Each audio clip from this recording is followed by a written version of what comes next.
ইল্লাল্লাহ লা ইলাহা ইল্লাল্লাহ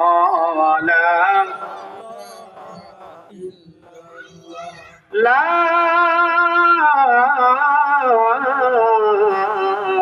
ইলাহা ইল্লাল্লাহু মুহাম্মাদুর রাসূলুল্লাহ সাল্লাল্লাহু আলাইহি ওয়াসাল্লাম।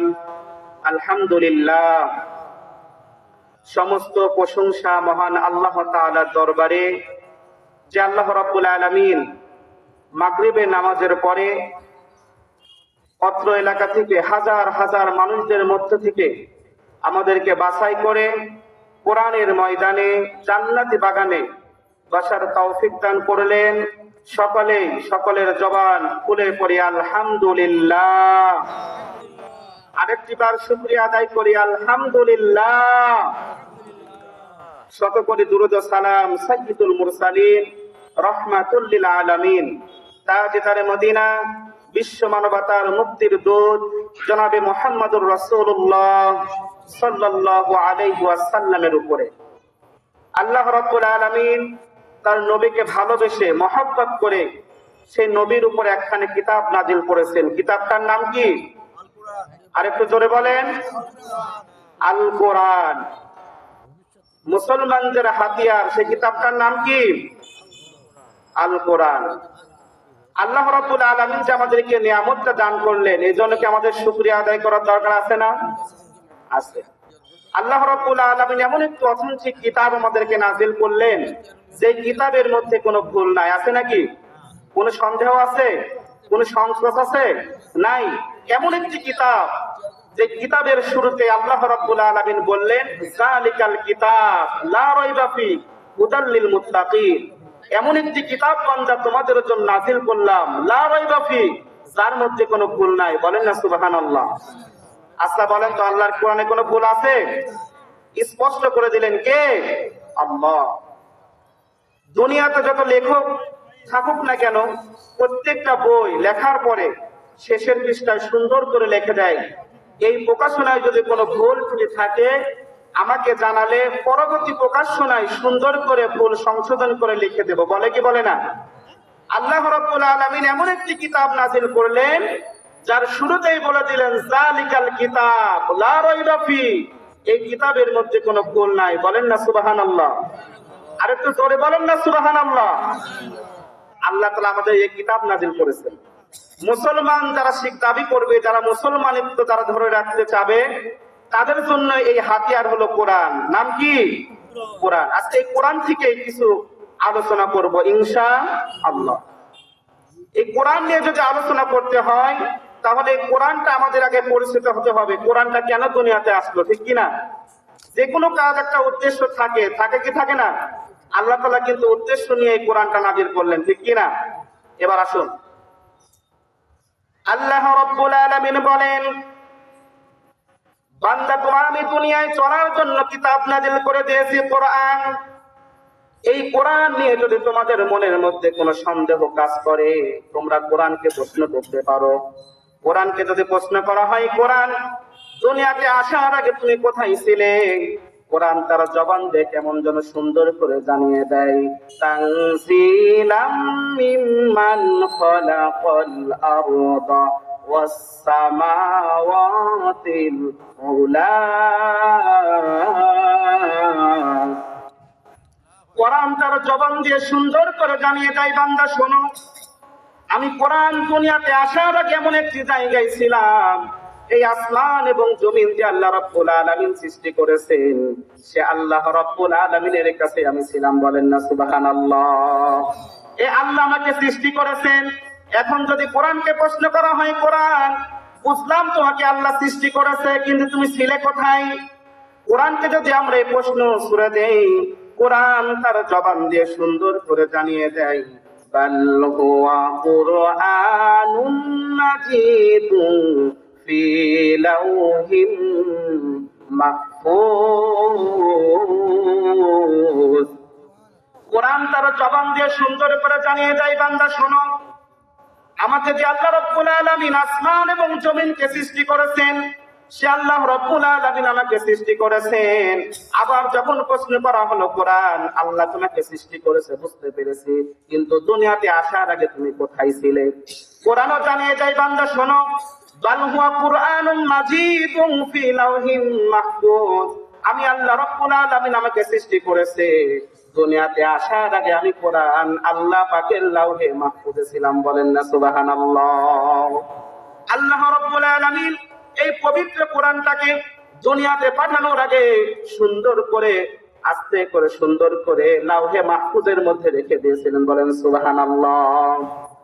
শুধু তাই নয়, মনে যদি সন্দেহ কাজ করে, কোরআন বুঝলাম তুমি আল্লাহ তোমাকে সৃষ্টি করেছে, লাউহে মাহফুজ থেকে তুমি এসেছো, তাও বুঝতে পারলাম, তারপরেও সন্দেহ হয়, এই দুনিয়াতে তুমি কার উপরে নাজিল হয়েছো জানতে চাই।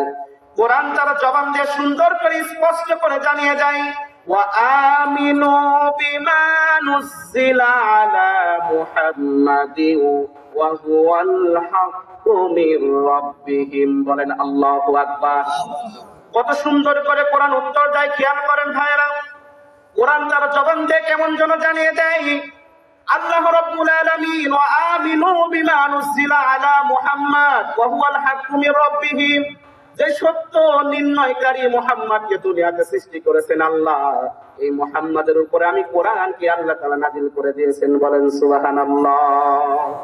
এতটুকুতেই শেষ নয়, আবার যদি কোরআনকে প্রশ্ন করা হয়, কোরআন বুঝলাম তোমাকে মুহাম্মাদের উপরে নাযিল করেছে, আরেকটু ক্লিয়ার হতে চাই, তুমি এই দুনিয়াতে যখন আসলে, কোন মাসে দুনিয়াতে আসলে জানতে চাই।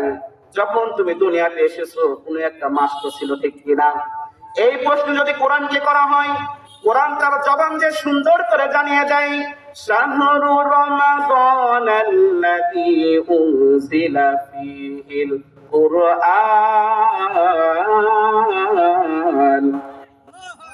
আল্লাহ আকবার বলেন না, শাহরু রমাদানাল্লাযী উনজিলা ফীহিল কুরআন।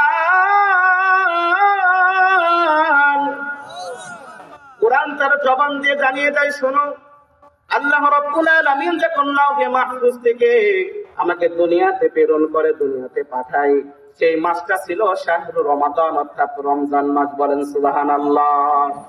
12টি মাস আছে। কয়টা মাস? 12টি মাস। আল্লাহ রাব্বুল আলামিন বলেন, 12টি মাস বান্দা তোমাদেরকে আমি দিয়েছি। এই 12টি মাসের মধ্যে একটা স্পেশাল মাস আছে, মাসটার নাম কি? কথা বলেন। রমজান মাস। এই রমজান মাস এমনি এমনি দাম বাড়ে নাই, আল্লাহ রাব্বুল আলামিন এই পবিত্র মাসে কোরআনকে নাযিল করেছে, এই জন্য কোরআনের কারণে রমজান মাসের দামটাও বেড়ে গেছে। বলেন সুবহানাল্লাহ। শুধু তাই নয়, আবার যদি উল্টা জবাব প্রশ্ন ছাড়েন, কোরআন বুঝলাম তুমি রমজান মাসে এসেছো, কোন সময় এসেছো জানতে চাই, সে সময়টা কখন?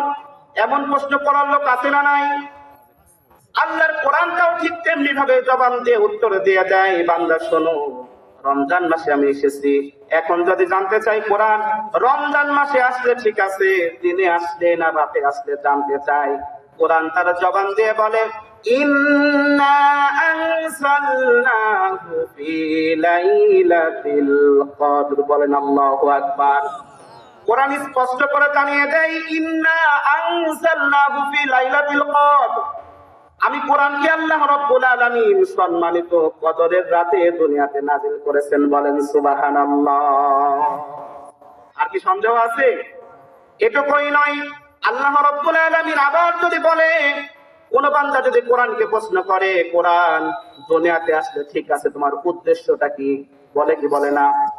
কোন একটা কাজ যদি হতে হয়, সেই কাজের কিন্তু একটা উদ্দেশ্য থাকে, ঠিক কিনা? আজকের এই মাহফিলের উদ্দেশ্য, এখান থেকে মানুষ কোরআন হাদিসের কথা শুনবে, দিনে ইলম শিখবে, বাস্তব জীবনে আমল করবে, ঠিক কিনা? ঠিক তেমনি ভাবে কোরআনকে যদি জিজ্ঞাসা করা হয়, কোরআন আল্লাহ তাআলা দুনিয়াতে তোমাকে পাঠালেন, সে উদ্দেশ্যটা কি?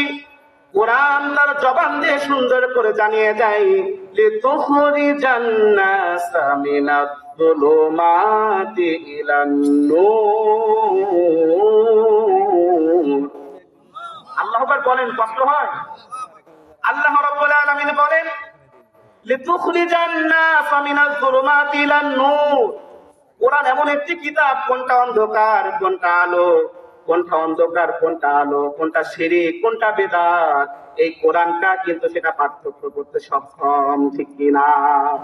কোন জিনিসটা হালাল কোন জিনিসটা হারাম, এই জিনিসটা নির্ণয় করার জন্য একমাত্র কিতাব, সেই কিতাবের নাম কি? আল্লাহ তাআলা এই জন্য বললেন লিতুখরিজান নাসা মিনাজ যুলুমাতি ইলান নূর, এমন একটি কিতাব নাযিল করে দিলাম, কোনটা অন্ধকার কোনটা আলো, এই কোরআন তোমাদেরকে দেখিয়ে দিবে। বলেন সুবহানাল্লাহ। শুধু তাই নয়, কোরআনকে যদি আবার উল্টা প্রশ্ন করো, কোরআন সব কিছু ঠিক আছে মানলাম, তোমার কথাগুলো যদি মেনে নেই, তোমার কথাগুলো যদি আমল করে বাস্তব জীবনে আমল করি, আমাদের লাভটা হবে কি জানতে চাই। কোরআন তারা জবান দিয়ে বলে ফামান তাবিআ হুদায়া ফালা খাউফুন আলাইহিম ওয়ালা হুম ইয়াহজানুন। কোরআন সুন্দর করে জবাব দেয়, বান্দা শোনো, আল্লাহ তাআলা যে কিতাবটা নাযিল করলেন, যে কিতাবের মধ্যে কোনো ভুল নাই, কোনো সন্দেহ নাই, কোনো সংকোচ নাই, এই কোরআনটা যে যদি জীবনটা পরিচালনা করতে পারো, ফামান তাবিআ হুদায়া ফালা খাউফুন আলাইহিম ওয়ালা হুম ইয়াহজানুন, তাহলে তোমাদের কোনো ভয়ও থাকবে না, তোমাদের কোনো চিন্তাও থাকবে না। বলেন না সুবহানাল্লাহ।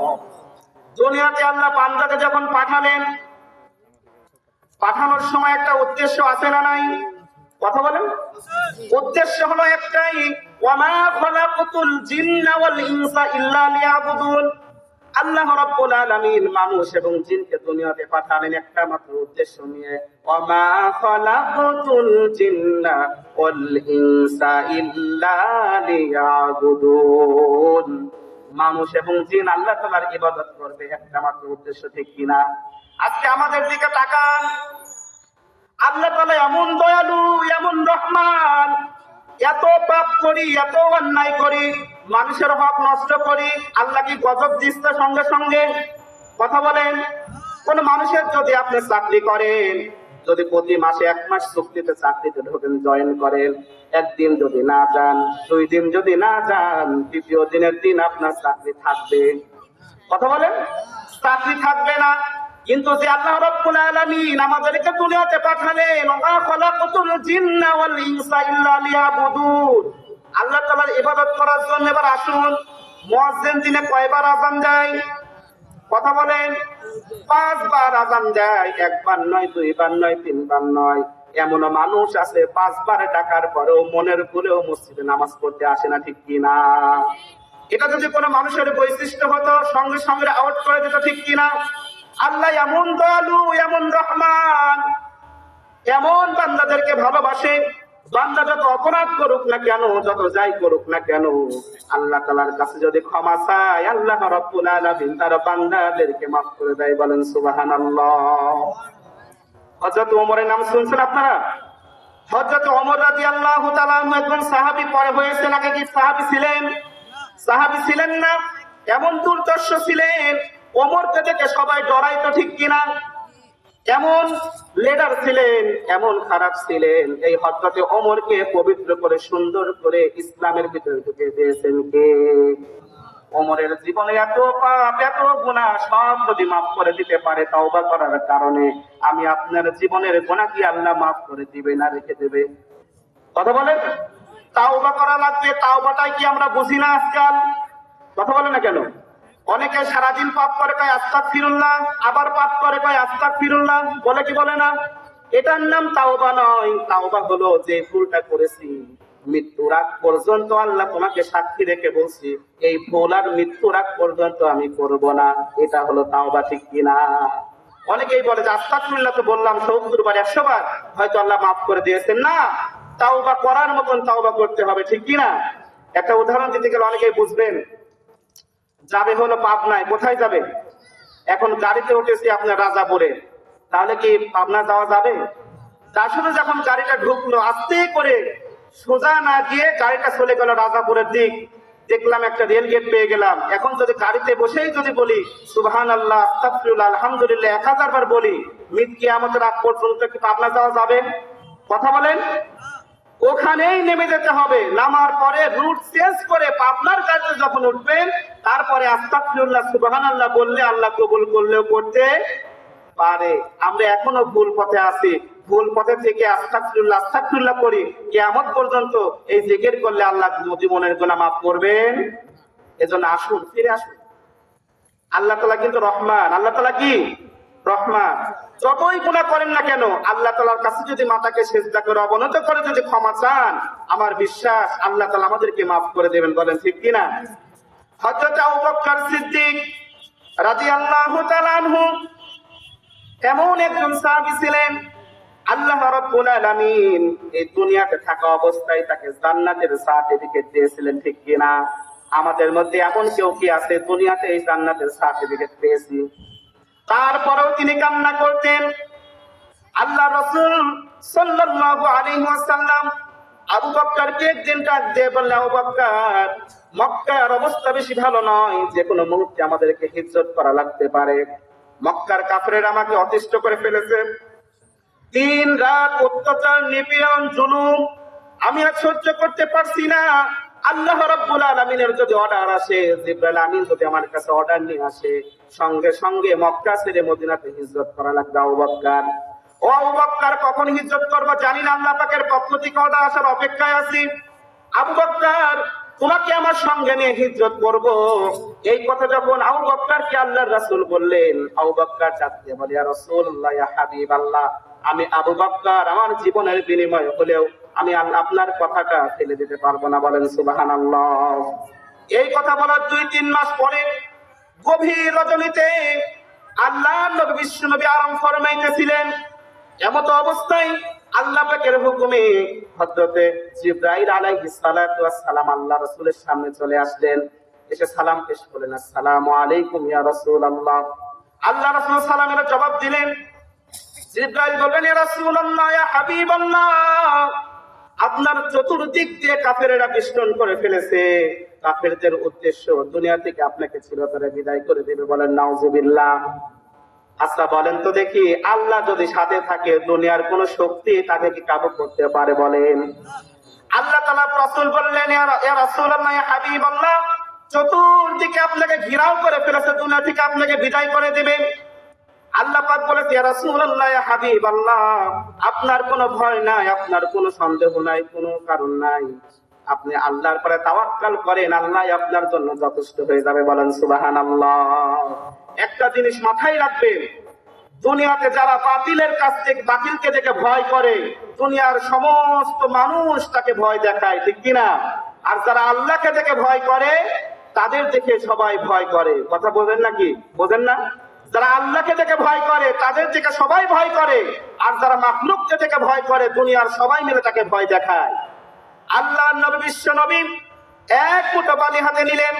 আল্লাহ রাব্বুল আলামিন তার বন্ধুকে দোয়াটা শিখাই দিলেন। বললেন, বন্ধু বলুন, ওয়ামা রামাইতা ইয রামাইতা ওয়ালাকিন্নাল্লাহা রামা।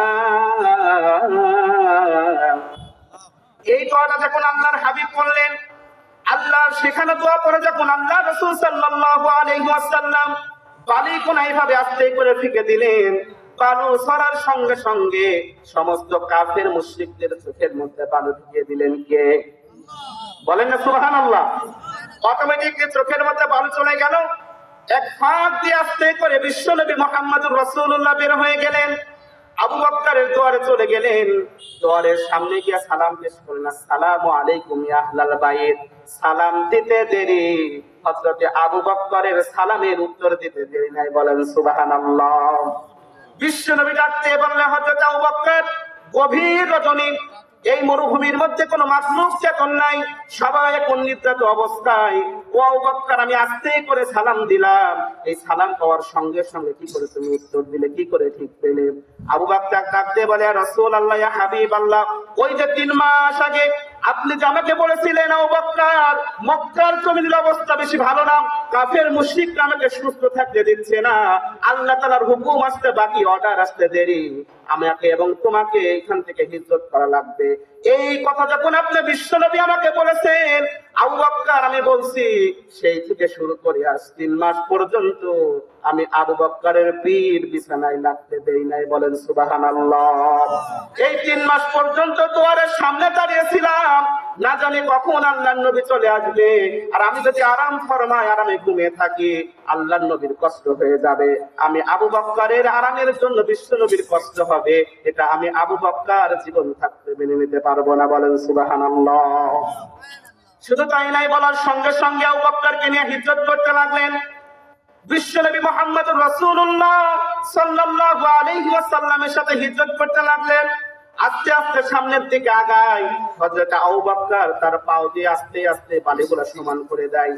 আবু বকরকে আল্লাহ রাসূল ডাকতে বলে, আবু বকর, আমি সামনে হাঁটি, তুমি পিছনে পাও কেন বেঁকা করে দাও, কারণটা কি? আবু বকর ডাক দিয়ে বলে, রাসূলুল্লাহ, ইয়া হাবিবাল্লাহ, এই কাফের মুশরিকরা খুবই বিচক্ষণ। আপনার পায়ের যে ছাপ বালির উপরে পড়ে যায়, এই বালির ছাপ অনুসন্ধান করে আপনাকে খুঁজতে পারে। এই জন্য আমি আবু বকর পিছন থেকে সমান করে দেই, যাতে কেউ ঠিক না পায় বিশ্ব নবী কোন রাস্তা দিয়ে গিয়েছে। বলেন সুবহানাল্লাহ। শুধু তাই নয়, এমনি এমনি জান্নাতের সার্টিফিকেট পাই নাই, এই উদাহরণ না দিলে বুঝবেন না। আল্লাহর নবী বিশ্বনবী মুহাম্মদুর রাসূলুল্লাহ গহীন রজনীতে মরুভূমির পথ অতিক্রম করে যেতে যেতে যেতে যেতে অনেক দূর চলে গেল। সূর্য অস্ত যাওয়া শুরু হয়ে গিয়েছে। এমত অবস্থায় আল্লাহ রাসূল ডাক দিয়ে বলে, আবু বকর, আমি খুবই ক্লান্ত, আমি হাঁটতে পারি না, আমার খুবই কষ্ট হচ্ছে। আবু বকর, পাশে যদি কোনো গুহা থাকে এই গুহার মধ্যে গিয়ে একটু বিশ্রাম করতে চাই। আবু বকর ডাক দিয়ে বলে, রাসূলুল্লাহ, ইয়া হাবিবাল্লাহ, আপনি দাঁড়ান, আপনি আগে গুহায় প্রবেশ করবেন না। এই গুহা অনেক পুরাতন গুহা, এর মধ্যে সাপ থাকতে পারে, বিষ্ণু থাকতে পারে, পোকামাকড় থাকতে পারে। হে আল্লাহর নবী, আপনি দাঁড়ান, আমি গুহার মধ্যে চেক করে আপনাকে ঢোকাবে। বলেন সুবহানাল্লাহ। আল্লাহর নবী দাঁড়িয়ে থাকলেন। হযরত আবু বকর সিদ্দিক গুহার মধ্যে প্রবেশ করলেন। প্রবেশ করে দেখেন অনেকগুলো গর্ত হয়ে আছে। আবু বকরের সন্দেহ হলো, এত পুরাতন গুহার মধ্যে সাপ বিষ্ণু থাকতে পারে, আল্লাহ রাসূলের কষ্ট হতে পারে, এই গুহাগুলো বন্ধ করে দেওয়ার দরকার। আবু বকরের গায়ে যে কাপড় চোপড় ছিল, কাপড়গুলো আস্তে আস্তে ছিঁড়তে ছিঁড়তে প্রত্যেকটা গুহা বন্ধ করে দিল। 2-3টা গুহা অবশিষ্ট থেকে গেল, কাপড় নাই বন্ধ করার মতন। আল্লাহ রাসূলকে ডাকলেন, ইয়া রাসূলুল্লাহ, ইয়া হাবিবাল্লাহ, আসেন, আপনার থাকার জন্য উপযোগী হয়ে গেছে। বলেন সুবহানাল্লাহ। হঠাৎ করে আল্লাহর রাসূল হযরতে আবু বকরের কোলের উপরে মাথা দিয়ে বিশ্রাম করতে লাগলেন। আর যে 2-3টা অবশিষ্ট গর্ত ছিল, হযরতে আবু বকরের হাত এবং পা দিয়ে গর্তগুলো চেপে ধরে রেখেছিল। আল্লাহর নবী একটু বিশ্রাম নিয়ে ক্লান্ত নিদ্রার মধ্যে চলে গিয়েছে।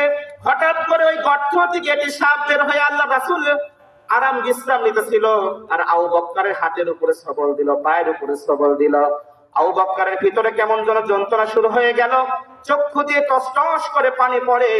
আল্লাহর রাসূলের মুখের উপরে এক ফোঁটা পানি পড়ার সঙ্গে সঙ্গে রাসূলের ঘুম ভেঙে গিয়েছে।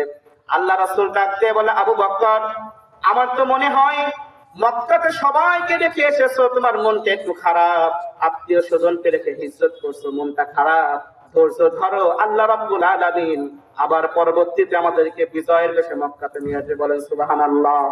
আবু বকর ডাক দিয়ে বলে, রাসূলুল্লাহ, হাবিবাল্লাহ, না না, শুধু আমার আত্মীয় স্বজন নয়, পরিবার নয়, অর্থ সম্পদ নয়, আমার জীবনটাও যদি আপনি বলেন আপনার জন্য উৎসর্গ করে দেবে। আর রাসূলুল্লাহ, আমি আমার পরিবারের জন্য কান্না করি না। এই গুহা থেকে বিষাক্ত সাপ আমাকে সবল দিয়েছে, কেমন কলিজা কিন্তু আমার চলে যাচ্ছে। আল্লাহু আকবার। আল্লাহ রাসূল বললেন, কি ব্যাপার, আগে বলবা না? আল্লাহ রাসূলের মুখে থেকে লালা বের করে যখন এই মুখে লাগিয়ে দিলেন, ও যেখানে ছিদ্র ওখানে লাগিয়ে দিলেন, সঙ্গে সঙ্গে শরীর থেকে বিষের দেখা দূর হয়ে গেল। বলেন সুবহানাল্লাহ। আল্লাহ নবী বললেন, আবু বকর, এতক্ষণ যাবত তুমি কেন কষ্ট করছো? কামড় দেওয়া সবল দেওয়ার সঙ্গে সঙ্গে যদি আমাকে বলতে, আবু বকর, আমি রাসূলের ছোট মুবারক লাগিয়ে দিলে সঙ্গে সঙ্গে তোমার যন্ত্রণা দূর হয়ে যেতে। বলেন সুবহানাল্লাহ।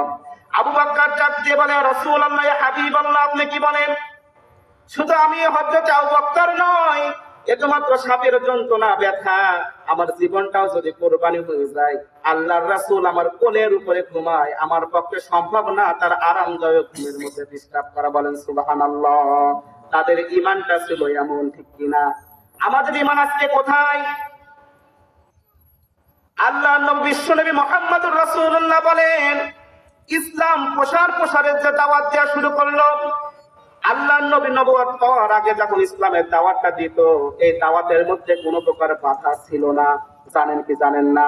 নবুয়তের দায়িত্ব যখন আসলো, প্রকাশ্যে যখন ইসলামের দাওয়াতটা দেওয়া শুরু করলো, কাফের মুশরিকরা ইসলামের পতাকাকে নিচু করে দেওয়ার জন্য ষড়যন্ত্র করলো, ঠিক কিনা?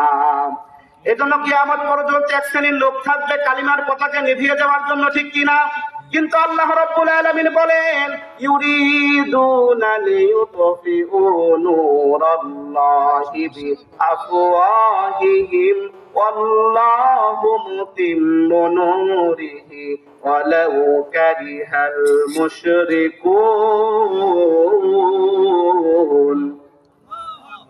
আল্লাহ রাব্বুল আলামিন বলেন, ইসলাম কোন ইলেকট্রিক বাল্ব নয় যে ফু দিয়ে সুইচ দিয়ে নিভানো যাবে, ঠিক কিনা? ইসলামের মালিক হলো আমি আল্লাহ, ইসলামের জিম্মাদার হলো আমি আল্লাহ। যত বাতিল রাস্তা ইসলামের আলোকে নিভিয়ে দিবে, কিন্তু কিয়ামত পর্যন্ত তারা নিভিয়ে দিতে পারবে না। বলেন সুবহানাল্লাহ। সময় সংক্ষিপ্ত, আপনাদের কাছে দোয়া চাই, আমার জন্য দোয়া করবেন। যে কথাগুলো বললাম আমি সহ সকলে যেন আমল করতে পারে, আল্লাহ তাআলা সেই তৌফিক দান করুক। বলেন আমিন। আসলে দোয়া নেওয়ার জন্য বসেছিলাম, সকলে আমার জন্য দোয়া করবেন। আমাকে অনেকে চেনেন না, আবার অনেকে চেনেন। আমার বাবার নাম আলহাজ মাওলানা মাহমুদ হোসেন শাহজাহান, তিলকপুর। আর সর্বদিন পরে আমার নানির বাড়ি, আমার নানার নাম মরহুম আখতারুজ্জামান প্রামাণিক, পাখি বাড়ি। এজন্য সবাই আমার জন্য দোয়া করবেন, আল্লাহ তাআলা যেন আমাদেরকে কবুল করেন। বলেন আমিন। ওয়া আখিরু দাওয়ানা আলহামদুলিল্লাহি রাব্বিল আলামিন। আসসালামু আলাইকুম ওয়া রাহমাতুল্লাহি ওয়া বারাকাতুহু।